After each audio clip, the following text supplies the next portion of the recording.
Moi, ce qui me motive, c'est de continuer à développer l'entreprise et de continuer justement à voyager dans le monde entier et pouvoir comparer, analyser et puis se projeter dans l'avenir.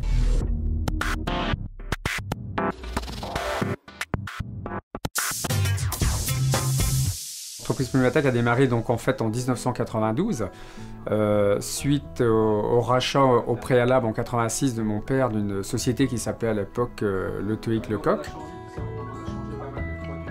On fait du moulage de caoutchouc, hein, donc on moule des doigts de plumeuses pour s'adapter sur les plumeuses donc, des fabricants de volailles et donc des utilisateurs qui sont les abattoirs.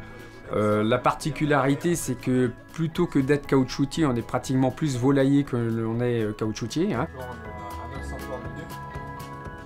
Notre force, c'est d'arriver chez le client et de pouvoir diagnostiquer en fait son plumage et lui dire ce qu'il faut faire, ou du moins avec lui trouver les solutions pour justement améliorer les tout petits détails qui, chez les uns ou les autres, vont leur faire gagner à la fois, on va dire pas forcément des parts de marché, mais en tous les cas diminuer des coûts, quoi.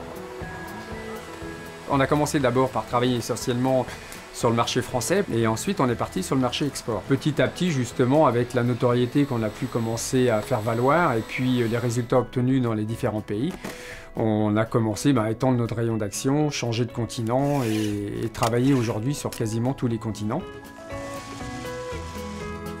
On a donc investi dans une nouvelle usine pour changer nos méthodes de travail, tant bien entendu au niveau du personnel, mais de gagner également sur certains points, notamment la flexibilité, dans l'objectif futur de pouvoir encore augmenter nos productions et continuer à satisfaire nos clients, quoi.